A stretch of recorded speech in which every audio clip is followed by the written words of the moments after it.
নমস্কার বন্ধুরা, গল্পের হাটে আপনাদের সকলকে স্বাগত জানাই। বন্ধুরা, গল্পের হাটে আমার আজকের নিবেদন বিশ্বকবি রবীন্দ্রনাথ ঠাকুরের রচিত গল্প স্বর্ণমৃগ। গল্পটি শুনে ভালো লাগলে অবশ্যই ভিডিওটি লাইক, কমেন্ট, শেয়ার আর আমার চ্যানেলটিকে সাবস্ক্রাইব করে দেবেন। তাহলে চলুন বন্ধুরা, গল্পটি শুরু করা যাক। গল্প পাঠে আমি বৈশালী, আর আপনারা শুনছেন আজকের গল্প স্বর্ণমৃগ। আদ্যানাথ এবং বৈদ্যনাথ চক্রবর্তী দুই শরিক। উভয়ের মধ্যে বৈদ্যনাথের অবস্থাই কিছু খারাপ। বৈদ্যনাথের বাপ মহেশচন্দ্রের বিষয়বুদ্ধি আদৌ ছিল না। তিনি দাদা শিবনাথের উপর সম্পূর্ণ নির্ভর করিয়া থাকিতেন। শিবনাথ ভাইকে প্রচুর স্নেহবাক্য দিয়া তৎপরিবর্তে তাহার বিষয় সম্পত্তি সমস্ত আত্মসাৎ করিয়া লন। কেবল খান কতক কোম্পানির কাগজ অবশিষ্ট থাকে। জীবন সমুদ্রে সেই কাগজ কখানি বৈদ্যনাথের একমাত্র অবলম্বন। শিবনাথ বহু অনুসন্ধানে তাহার পুত্র আদ্যানাথের সহিত এক ধনীর একমাত্র কন্যার বিবাহ দিয়া বিষয় বুদ্ধির আর একটি সুযোগ করিয়া রাখিয়াছিলেন। মহেশচন্দ্র একটি সপ্তকন্যা ভারগ্রস্ত দরিদ্র ব্রাহ্মণের প্রতি দয়া করিয়া 1 পয়সা পণ্যা লইয়া তাহার জ্যেষ্ঠা কন্যাটির সহিত পুত্রের বিবাহ দেন। 7টি কন্যাকেই যে ঘরে লন নাই, তাহার কারণ তাহার একটি মাত্র পুত্র, এবং ব্রাহ্মণও সেরূপ অনুরোধ করে নাই। তবে তাহাদের বিবাহের উদ্দেশ্যে সাধ্যাতিরিক্ত অর্থ সাহায্য করিয়াছিলেন। পিতার মৃত্যুর পর বৈদ্যনাথ তাহার কাগজ কয়খানি লইয়া সম্পূর্ণ নিশ্চিন্ত ও সন্তুষ্ট চিত্তে ছিলেন। কাজকর্মের কথা তাহার মনেও উদয় হইত না। কাজের মধ্যে তিনি গাছের ডাল কাটিয়া বসিয়া বসিয়া বহু যত্নে ছড়ি তৈরি করিতেন। রাজ্যের বালক এবং যুবকগণ তাহার নিকট ছড়ির জন্য উমেদার হইত। তিনি দান করিতেন। ইহা ছাড়া বদান্যতার উত্তেজনায় ছিপ ঘুড়ি লাটাই নির্মাণ করিতেও তাহার বিস্তর সময় যাইত, যাহাতে বহু যত্নে বহুকাল ধরিয়া চাঁচা ছোলার আবশ্যক, অথচ সংসারের উপকারিতা দেখিলে যাহা সে পরিমাণ পরিশ্রম ও কাল ব্যয়ের অযোগ্য, এমন একটা হাতের কাজ পাইলে তাহার উৎসাহের সীমা থাকে না।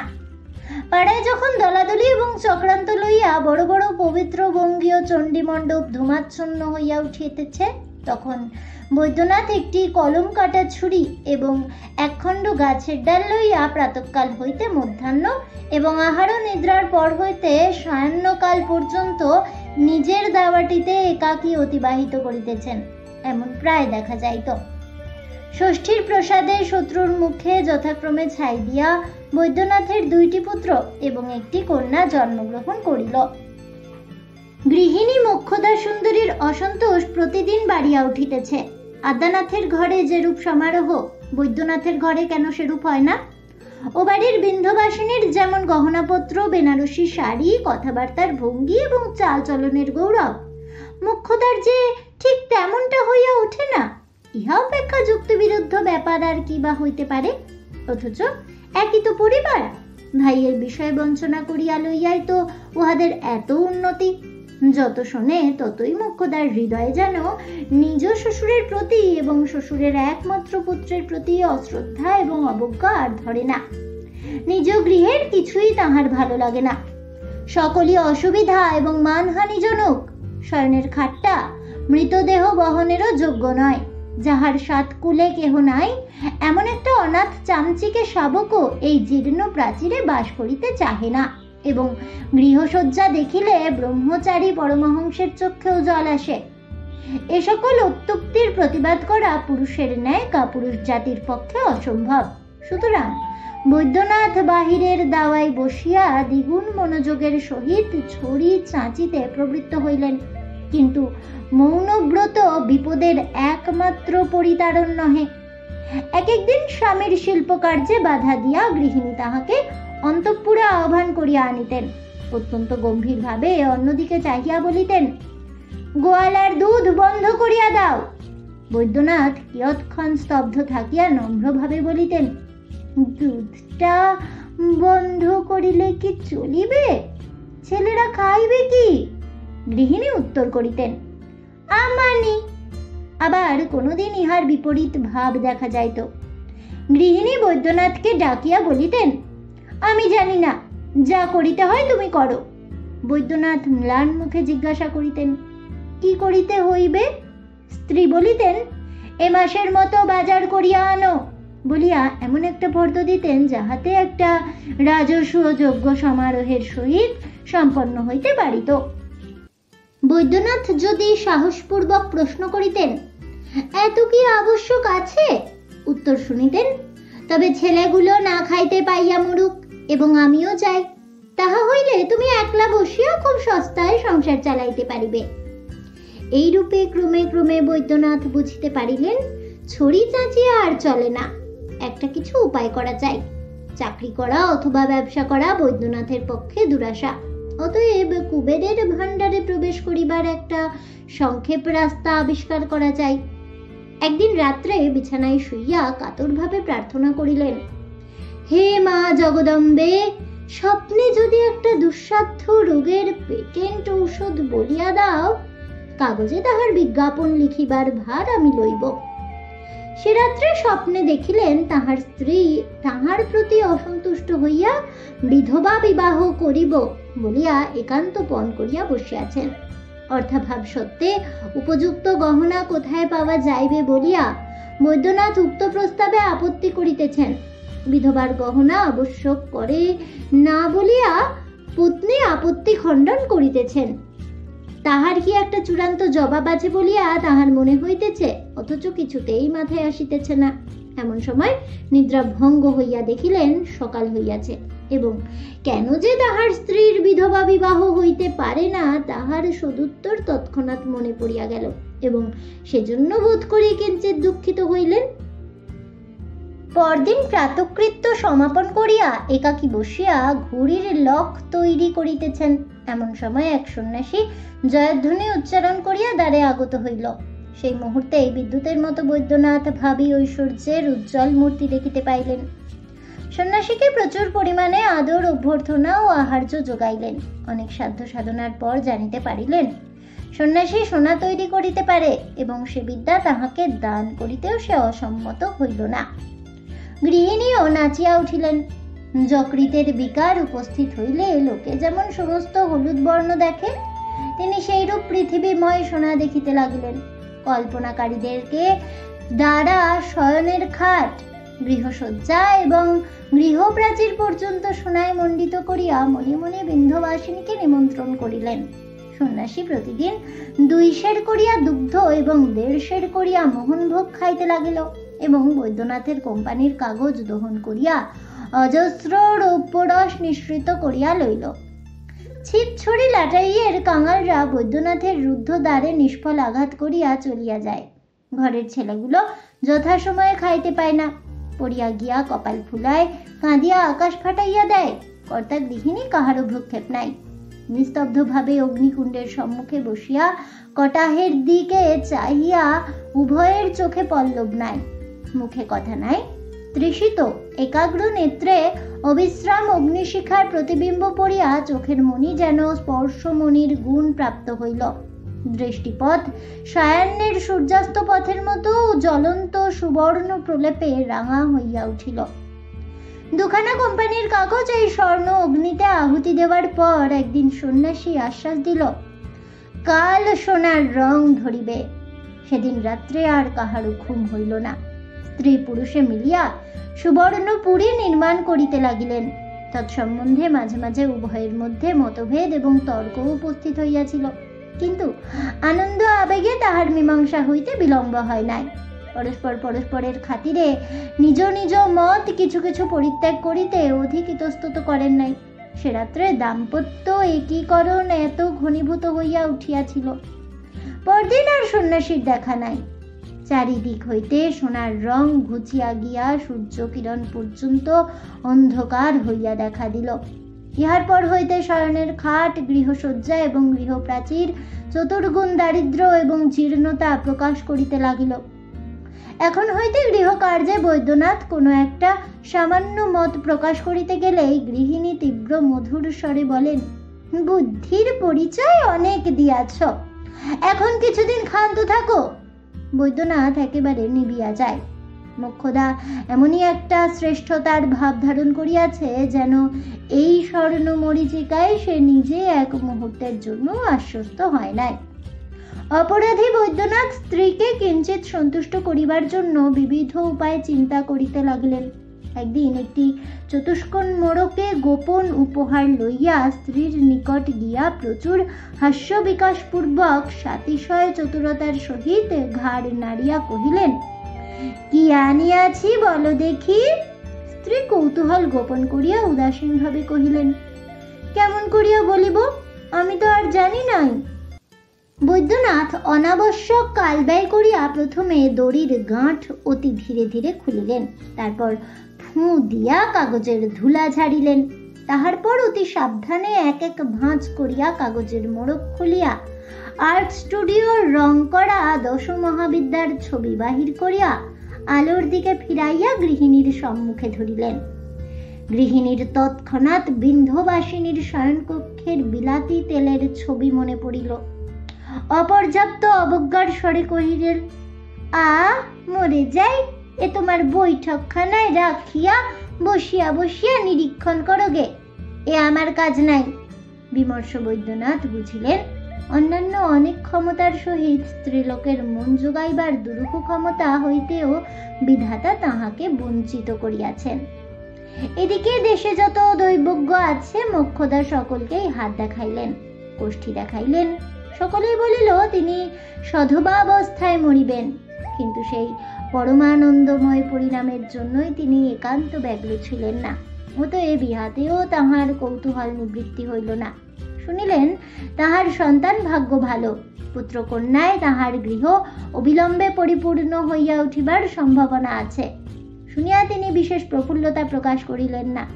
অবশেষে একজন গণিয়া বলিল, বৎসর খানেকের মধ্যে যদি বৈদ্যনাথ দৈবধন প্রাপ্ত না হন, তাহা হইলে গণক তাহার মাঝি পুঁথি সমস্তই পুড়াইয়া ফেলিবে। গণকের এইরূপ নিদারুণ পণ শুনিয়া মোক্ষদার মনে আর তিলমাত্র অবিশ্বাসের কারণ রহিল না। গণৎকার তো প্রচুর পারিতোষিক লইয়া বিদায় হইয়াছেন, কিন্তু বৈদ্যনাথের জীবন দুর্বহ হইয়া উঠিল। ধন উপার্জনের কতকগুলি সাধারণ প্রচলিত পথ আছে, যেমন চাষ, চাকরি, ব্যবসা, চুরি এবং প্রতারণা। কিন্তু দৈবধন উপার্জনের সেরূপ কোনো নির্দিষ্ট উপায় নাই। এজন্য মোক্ষদা বৈদ্যনাথকে যতই উৎসাহ দেন এবং ভর্ৎসনা করেন, বৈদ্যনাথ ততই কোনো দিকে রাস্তা দেখিতে পান না। কোনখানে খড়িতে আরম্ভ করিবেন, কোন পুকুরে ডুবুরি নামাইবেন, বাড়ির কোন প্রাচীরটা ভাঙিতে হইবে, ভাবিয়া কিছুই স্থির করিতে পারেন না। মোক্ষদা নিতান্ত বিরক্ত হইয়া স্বামীকে জানাইলেন যে পুরুষ মানুষের মাথায় যে মস্তিষ্কের পরিবর্তে এতটা গোময় থাকিতে পারে, তাহা তাহার পূর্বে ধারণা ছিল না। বলিলেন, একটু নাড়িয়া চাড়িয়া দেখো, হাঁ করিয়া বসিয়া থাকিলে কি আকাশ হইতে টাকার বৃষ্টি হইবে?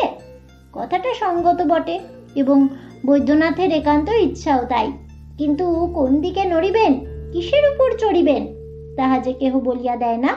অতএব দাওয়ায় বসিয়া বৈদ্যনাথ আবারও ছড়ি চাঁচিতে লাগিলেন। এদিকে আশ্বিন মাসে দুর্গোৎসব নিকটবর্তী হইল। চতুর্থীর দিন হইতেই ঘাটে নৌকা আসিয়া লাগিতে লাগিল। প্রবাসীরা দেশে ফিরিয়া আসিতেছে। ঝুড়িতে মানকচু, কুমড়া, শুষ্ক নারিকেল, টিনের বাক্সের মধ্যে ছেলেদের জন্য জুতা, ছাতা, কাপড় এবং প্রেয়সীর জন্য এসেন্স, সাবান, নূতন গল্পের বহি এবং সুবাসিত নারিকেল তৈল। মেঘমুক্ত আকাশে শরতের সূর্যকিরণ উৎসবের হাস্যের মতো ব্যাপ্ত হইয়া পড়িয়াছে। পক্ষপ্রায় ধান্যক্ষেত্র থরথর করিয়া কাঁপিতেছে। বর্ষাধৌত সতেজ তরু পল্লব নবশীত বায়ুতে শিরশির করিয়া উঠিতেছে এবং তসরের চায়নাকোট পরিয়া কাঁধে একটি পাকানো চাদর ঝুলাইয়া ছাতি মাথায় প্রত্যাগত পথিকেরা মাঠের পথ দিয়া ঘরের মুখে চলিয়াছে। বৈদ্যনাথ বসিয়া বসিয়া তাই দেখেন এবং তাহার হৃদয় হইতে দীর্ঘ নিঃশ্বাস উচ্ছ্বসিত হইয়া ওঠে। নিজের নিরানন্দ গৃহের সহিত বাংলাদেশের সহস্র গৃহের মিলনোৎসবের তুলনা করেন এবং মনে মনে বলেন, বিধাতা কেন আমাকে এমন অকর্মণ্য করিয়া সৃজন করিয়াছেন? ছেলেরা ভোরে উঠিয়া এই প্রতিমা নির্মাণ দেখিবার জন্য আদ্যানাথের বাড়ির প্রাঙ্গণে গিয়া হাজির হইয়াছিল।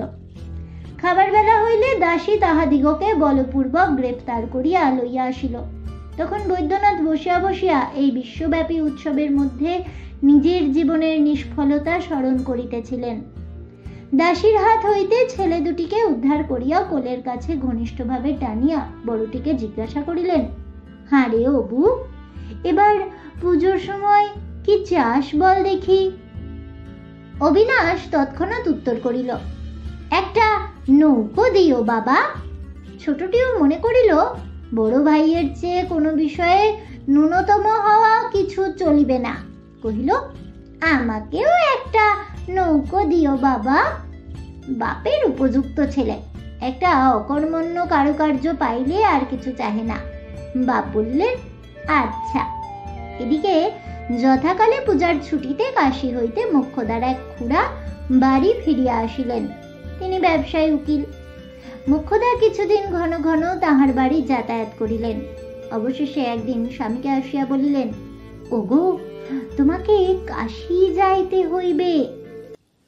বৈদ্যনাথ সহসা মনে করিলেন বুঝি তাহার মৃত্যুকাল উপস্থিত, গণকোষ্ঠী হইতে আবিষ্কার করিয়াছে। সহধর্মিনী সেই সন্ধান পাইয়া তাহার সদ্গতি করিবার যুক্তি করিতেছেন। পরে শুনিলেন এরূপ জনশ্রুতি যে কাশীতে একটি বাড়ি আছে, সেখানে গুপ্তধন মিলিবার কথা।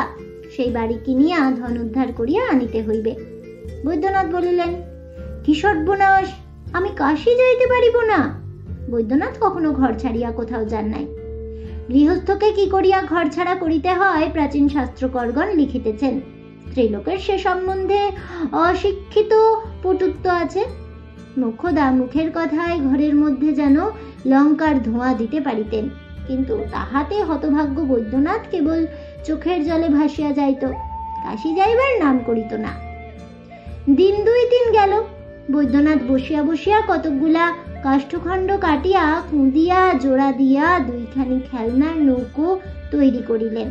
তাহাতে মাস্তুল বসাইলেন, কাপড় কাটিয়া পাল আঁটিয়া দিলেন, লাল শালুর নিশান উড়াইলেন, হাল ও দাঁড় বসাইয়া দিলেন। একটি পুতুল কর্ণধার এবং আরোহীও ছাড়িলেন না। তাহাতে বহু যত্ন এবং আশ্চর্য নিপুণতা প্রকাশ করিলেন। সে নৌকা দেখিয়া অসহ্য চিত্ত চাঞ্চল্য না জন্মে এমন সংযত চিত্ত বালক সম্প্রতি পাওয়া দুর্লভ। অতএব বৈদ্যনাথ সপ্তমীর পূর্বরাত্রে যখন নৌকা দুটি লইয়া ছেলেদের হাতে দিলেন, তাহারা আনন্দে নাচিয়া উঠিল। একে তো নৌকার খোলটাই যথেষ্ট, তাহাতে আবার হাল আছে, দাঁড় আছে, মাস্তুল আছে, পাল আছে, আবার যথাস্থানে মাঝি বসিয়া। তাহাই তাহাদের সমধিক বিস্ময়ের কারণ হইল। ছেলেদের আনন্দ কলরবে আকৃষ্ট হইয়া মোক্ষদা আসিয়া দরিদ্র পিতার পূজার উপহার দেখিলেন। দেখিয়া রাগিয়া কাঁদিয়া কপালে করাঘাত করিয়া খেলনা দুটো কাড়িয়া জানালার বাহিরে ছুঁড়িয়া ফেলিয়া দিলেন। সোনার হার গেল, শাটিনের জামা গেল, জরির টুপি গেল। শেষে কিনা হতভাগ্য মনুষ্য 2খানা খেলনা দিয়া নিজের ছেলেকে প্রতারণা করিতে আসিয়াছে, তাও আবার 2 পয়সা ব্যয় নাই, নিজের হাতে নির্মাণ। ছোট ছেলে তো ঊর্ধ্বশ্বাসে কাঁদিতে লাগিল। বোকা ছেলে বলিয়া তাহাকে মোক্ষদা ঠাস করিয়া চড়াইয়া দিলেন। বড় ছেলেটি বাপের মুখের দিকে চাহিয়া নিজের দুঃখ ভুলিয়া গেল। উল্লাসের ভান মাত্র করিয়া কহিল, বাবা, আমি কাল ভোরে গিয়ে কুড়িয়ে নিয়ে আসব। বৈদ্যনাথ তাহার পরদিন কাশী যাইতে সম্মত হইলেন। কিন্তু টাকা কোথায়? তাহার স্ত্রী গহনা বিক্রয় করিয়া টাকা সংগ্রহ করিলেন। বৈদ্যনাথের পিতামহীর আমলের গহনা, এমন খাঁটি সোনা এবং ভারী গহনা আজকালকার দিনে পাওয়াই যায় না। বৈদ্যনাথের মনে হইল তিনি মরিতে যাইতেছেন। ছেলেদের কোলে করিয়া চুম্বন করিয়া শাস্ত্র নেত্রে বাড়ি হইতে বাহির হইলেন। তখন মোক্ষদাও কাঁদিতে লাগিলেন। কাশীর বাড়িওয়ালা বৈদ্যনাথের খুড়শ্বশুরের মক্কেল, বোধ করি সেই কারণে বাড়ি খুব চড়া দামেই বিক্রয় হইল। বৈদ্যনাথ একাকী বাড়ি দখল করিয়া বসিলেন। একেবারে নদীর উপরেই বাড়ি। ভিত্তি ধৌত করিয়া নদীর স্রোত প্রবাহিত হইতেছে। রাত্রে বৈদ্যনাথের গা ছমছম করিতে লাগিল। শূন্য গৃহে শিয়রের কাছে প্রদীপ জ্বালাইয়া চাদর মুড়ি দিয়া শয়ন করিলেন, কিন্তু কিছুতেই নিদ্রা হয় না। গভীর রাত্রে যখন সমস্ত কোলাহল থামিয়া গেল, তখন কোথা হইতে একটা ঝনঝন শব্দ শুনিয়া বৈদ্যনাথ চমকিয়া উঠিলেন। শব্দ মৃদু কিন্তু পরিষ্কার। যেন পাতালে বলিরাজের ভাণ্ডারে কোষাধ্যক্ষ বসিয়া বসিয়া টাকা গণনা করিতেছে। বৈদ্যনাথের মনে ভয় হইল, কৌতূহল হইল এবং সেই সঙ্গে দুর্জয় আশার সঞ্চার হইল। কম্পিত হস্তে প্রদীপ লইয়া ঘরে ঘরে ফিরিলেন। এ ঘরে গেলে মনে হয় শব্দ ও ঘর হইতে আসিতেছে, ও ঘরে গেলে মনে হয় এ ঘর হইতে আসিতেছে। বৈদ্যনাথ সমস্ত রাত্রে কেবলই এ ঘর ও ঘর করিলেন। দিনের বেলা সেই পাতাল ভেদী শব্দ ও অন্যান্য শব্দের সহিত মিশিয়া গেল, আর তাহাকে চিনা গেল না। রাত্রি 2-3 প্রহরের সময় যখন জগৎ নিদ্রিত হইল, তখন আবার সেই শব্দ জাগিয়া উঠিল। বৈদ্যনাথের চিত্ত নিতান্ত অস্থির হইল। শব্দ লক্ষ্য করিয়া কোন দিকে যাইবেন ভাবিয়া পাইলেন না। মরুভূমির মধ্যে জলের কল্লোল শোনা যাইতেছে, অথচ কোন দিক হইতে আসিতেছে নির্ণয় হইতেছে না। ভয় হইতেছে, পাছে একবার ভুল পথ অবলম্বন করিলে গুপ্ত নির্ঝরিণী একেবারে আয়ত্তের অতীত হইয়া যায়। তৃষিত পথিক স্তব্ধ ভাবে দাঁড়াইয়া প্রাণপণে কান খাড়া করিয়া থাকে। এদিকে তৃষ্ণা উত্তরোত্তর প্রবল হইয়া উঠে। বৈদ্যনাথের সেই অবস্থা হইল। বহুদিন অনিশ্চিত অবস্থাতেই কাটিয়া গেল। কেবল অনিদ্রা এবং বৃথা আশ্বাসে তাহার সন্তোষ স্নিগ্ধ মুখে ব্যগ্রতার তীব্রভাবে রেখাঙ্কিত হইয়া উঠিল। কোটর নিবিষ্ট চকিত নেত্রে মধ্যাহ্নের মরু বালুকার মতো একটা জ্বালা প্রকাশ পাইল। অবশেষে একদিন দ্বিপ্রহরে সমস্ত দ্বার রুদ্ধ করিয়া ঘরের মেঝেময় শাবল ঠুকিয়া শব্দ করিতে লাগিলেন। একটি পার্শ্ববর্তী ছোট কুঠুরির মেঝের মধ্য হইতে ফাঁপা আওয়াজ দিল। রাত্রে নিযুক্ত হইলে পর বৈদ্যনাথ একাকী বসিয়া সেই মেঝে খনন করিতে লাগিলেন। যখন রাত্রে প্রভাত প্রায়, তখন ছিদ্র খনন সম্পূর্ণ হইল। বৈদ্যনাথ দেখিলেন নিচে একটা ঘরের মতো আছে, কিন্তু সে রাত্রের অন্ধকারে তাহার মধ্যে নির্বিচারে পা নামাইয়া দিতে সাহস করিলেন না। গর্তের উপর বিছানা চাপা দিয়া শয়ন করিলেন, কিন্তু শব্দ এমনি পরিস্ফুট হইয়া উঠিল যে ভয়ে সেখান হইতে উঠিয়া আসিলেন, অথচ গৃহ অরক্ষিত রাখিয়া দ্বার ছাড়িয়া দূরে যাইতেও প্রবৃত্তি হইল না। লোভ এবং ভয় দুই দিক হইতে 2 হাত ধরিয়া টানিতে লাগিল। রাত কাটিয়া গেল। আজ দিনের বেলাও শব্দ শোনা যায়। ভৃত্যকে ঘরের মধ্যে ঢুকিতে না দিয়া বাহিরে আহারাদি করিলেন। আহারান্তে ঘরে ঢুকিয়া দ্বারের চাবি লাগাইয়া দিলেন। দুর্গা নাম উচ্চারণ করিয়া গহ্বর মুখ হইতে বিছানা সরাইয়া ফেলিলেন। জলের ছলছল এবং ধাতু দ্রব্যের ঠং ঠং খুব পরিষ্কার শোনা গেল। ভয়ে ভয়ে গর্তের কাছে আস্তে আস্তে মুখ লইয়া গিয়া দেখিলেন অনতি উচ্চ কক্ষের মধ্যে জলের স্রোত প্রবাহিত হইতেছে। অন্ধকারে আর বিশেষ কিছু দেখিতে পাইলেন না। একটা বড় লাঠি নামাইয়া দেখিলেন জল 1 হাঁটুর অধিক নহে। একটি দিয়াশলাই ও বাতি লইয়া সেই অগভীর গৃহের মধ্যে অনায়াসে লাফাইয়া পড়িলেন। কাছে এক মুহূর্তে সমস্ত আশা নিবিয়া যায়, এজন্য বাতি জ্বালাইতে হাত কাঁপিতে লাগিল। অনেকগুলি দেশলাই নষ্ট করিয়া অবশেষে বাতি জ্বলিল। দেখিলেন একটি মোটা লোহার শিকলিতে একটি বৃহৎ তাঁবার কলসি বাঁধা রহিয়াছে। একবার জলের স্রোত প্রবল হয় এবং শিকলি কলসির উপর পড়িয়া শব্দ করিতে থাকে। বৈদ্যনাথ জলের উপর ছপ ছপ শব্দ করিতে করিতে তাড়াতাড়ি সেই কলসির কাছে উপস্থিত হইলেন। গিয়া দেখিলেন কলসি শূন্য। তথাপি নিজের চক্ষুকে বিশ্বাস করিতে পারিলেন না। 2 হস্তে কলসি তুলিয়া খুব করিয়া ঝাঁকানি দিলেন, ভিতরে কিছুই নাই। উপর করিয়া ধরিলেন, কিছুই পড়িল না। দেখিলেন কলসির গলা ভাঙা, যেন এককালে এই কলসির মুখ সম্পূর্ণ বন্ধ ছিল, কে ভাঙিয়া ফেলিয়াছে। তখন বৈদ্যনাথ জলের মধ্যে 2 হস্ত দিয়া পাগলের মতো হাতড়াইতে লাগিলেন। কর্দম স্তরের মধ্যে হাতে কি একটা ঠেকিল, তুলিয়া দেখিলেন মরার মাথা। সেটাও একবার কানের কাছে লইয়া ঝাঁকাইলেন, ভিতরে কিছুই নাই। ছুঁড়িয়া ফেলিয়া দিলেন। অনেক খুঁজিয়া নরকঙ্কালের অস্থি ছাড়া আর কিছুই পাইলেন না। দেখিলেন নদীর দিকে দেয়ালের এক জায়গা ভাঙা, সেইখান দিয়া জল প্রবেশ করিতেছে এবং তাহার পূর্ববর্তী যে ব্যক্তির কোষ্ঠীতে দৈবধন লাভ লেখা ছিল, সেও সম্ভবত এই ছিদ্র দিয়া প্রবেশ করিয়াছিল। অবশেষে সম্পূর্ণ হতাশ হইয়া মা বলিয়া সমস্ত একটা মর্মভেদী দীর্ঘ নিঃশ্বাস ফেলিলেন। প্রতিধ্বনি যেন অতীতকালের আরো অনেক হতাশ্বাস ব্যক্তির নিঃশ্বাস একত্রিত করিয়া ভীষণ গাম্ভীর্যের সহিত পাতাল হইতে স্তনিত হইয়া উঠিল। সর্বাঙ্গে জল কাদা মাখিয়া বৈদ্যনাথ উপরে উঠিলেন।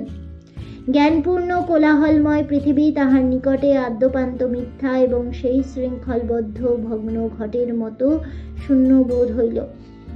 আবার যে জিনিসপত্র বাঁধিতে হইবে, টিকিট কিনিতে হইবে, গাড়ি চড়িতে হইবে, বাড়ি ফিরিতে হইবে, স্ত্রীর সহিত বাক বিতণ্ডা করিতে হইবে, জীবন প্রতিদিন বহন করিতে হইবে, সে তাহার অসহ্য বলিয়া বোধ হইল। ইচ্ছা হইল নদীর জীর্ণ পাড়ের মতো চুপ করিয়া ভাঙিয়া জলে পড়িয়া যান। কিন্তু তবু সেই জিনিসপত্র বাঁধিলেন, টিকিট কিনিলেন এবং গাড়িও চড়িলেন এবং একদিন শীতের সায়াহ্নে বাড়ির দ্বারে গিয়া উপস্থিত হইলেন। আশ্বিন মাসে শরতের প্রাতঃকালে দ্বারের কাছে বসিয়া বৈদ্যনাথ অনেক প্রবাসীকে বাড়ি ফিরিতে দেখিয়াছেন এবং দীর্ঘশ্বাসের সহিত মনে মনে এই বিদেশ হইতে দেশে ফিরিবার সুখের জন্য লালায়িত হইয়াছেন। তখন আজিকার সন্ধ্যা স্বপ্নেরও অগম্য ছিল।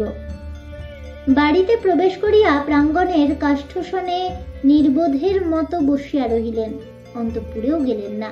সর্বপ্রথমে ঝি তাহাকে দেখিয়া আনন্দ কোলাহল বাধাইয়া দিল। ছেলেরা ছুটিয়া আসিয়া গৃহিণী ডাকিয়া পাঠাইলেন। বৈদ্যনাথের যেন একটা ঘোর ভাঙিয়া গেল, আবার যেন তাহার সেই পূর্ব সংসারে জাগিয়া উঠিলেন। শুষ্ক মুখে ম্লান হাস্য লইয়া একটা ছেলেকে কোলে করিয়া একটা ছেলের হাত ধরিয়া অন্তঃপুরে প্রবেশ করিলেন। তখন ঘরে প্রদীপ জ্বালানো হইয়াছে এবং যদিও রাত হয় নাই তথাপি সন্ধ্যা রাত্রির মতো নিস্তব্ধ হইয়া আসিয়াছে। বৈদ্যনাথ খানিকক্ষণ কিছু বলিলেন না। তারপর মৃদুস্বরে স্ত্রীকে জিজ্ঞাসা করিলেন, কেমন আছো? স্ত্রী তাহার কোনো উত্তর না দিয়া জিজ্ঞাসা করিলেন, কি হইল? বৈদ্যনাথ নিরুত্তরে কপালে আঘাত করিলেন। মোক্ষদার মুখ ভারী শক্ত হইয়া উঠিল। ছেলেরা প্রকাণ্ড একটা অকল্যাণের ছায়া দেখিয়া আস্তে আস্তে উঠিয়া গেল। ঝির কাছে গিয়া বলিল, সেই নাপিতের গল্প বল বলিয়া বিছানায় শুইয়া পড়িল। রাত হইতে লাগিল, কিন্তু দুজনের মুখে একটি কথা নাই। বাড়ির মধ্যে কি একটা যেন ছমছম করিতে লাগিল এবং মোক্ষদার ঠোঁট দুটি ক্রমশই বজ্রের মতো আঁটিয়া আসিল। অনেকক্ষণ পরে মোক্ষদা কোনো কথা না বলিয়া ধীরে ধীরে শয়নগৃহের মধ্যে প্রবেশ করিলেন এবং ভিতর হইতে দ্বার রুদ্ধ করিয়া দিলেন। বৈদ্যনাথ চুপ করিয়া বাহিরে দাঁড়াইয়া রহিলেন। চৌকিদার প্রহর হাঁকিয়া গেল। শ্রান্ত পৃথিবী অকাতর নিদ্রায় মগ্ন হইয়া রহিল। আপনার আত্মীয় হইতে আরম্ভ করিয়া অনন্ত আকাশের নক্ষত্র পর্যন্ত কেহই এই লাঞ্ছিত ভগ্ন নিদ্র বৈদ্যনাথকে একটি কথা জিজ্ঞাসা করিল না। অনেক রাত্রে বোধ করি কোনো স্বপ্ন হইতে জাগিয়া বৈদ্যনাথের বড় ছেলেটি শয্যা ছাড়িয়া আস্তে আস্তে বারান্দায় আসিয়া ডাকিল, বাবা। তখন তাহার বাবা সেখানে নাই। অপেক্ষাকৃত ঊর্ধ্ব কণ্ঠে রুদ্ধ দ্বারের বাহির হইতে ডাকিল, বাবা, কিন্তু কোনো উত্তর পাইল না। আবার ভয়ে ভয়ে বিছানায় গিয়া শয়ন করিল। পূর্বপ্রথা অনুসারে ঝি সকালবেলায় তামাক সাজিয়া তাহাকে খুঁজিল, কোথাও দেখিতে পাইল না। বেলা হইলে প্রতিবেশীগণ গৃহ প্রত্যাগত বান্ধবের খোঁজ লইতে আসিল, কিন্তু বৈদ্যনাথের সহিত সাক্ষাৎ হইল না। তাহলে বন্ধুরা, আমার আজকের এই গল্পটি শুনে কেমন লাগলো অবশ্যই আমাকে কমেন্টে জানাবেন। ভিডিওটি ভালো লেগে থাকলে লাইক শেয়ার করতে ভুলবেন না। আমার চ্যানেলের নতুন বন্ধু হয়ে থাকলে চ্যানেলটিকে সাবস্ক্রাইব করে দেবেন। পাশে থাকা বেল বাটনটি প্রেস করে রাখবেন নতুন ভিডিওর নোটিফিকেশন পাওয়ার জন্য। দেখা হচ্ছে পরের ভিডিওতে। ততক্ষণ সবাই ভালো থাকুন, সুস্থ থাকুন আর অবশ্যই সঙ্গে থাকুন আর দেখতে থাকুন অজানার পথে।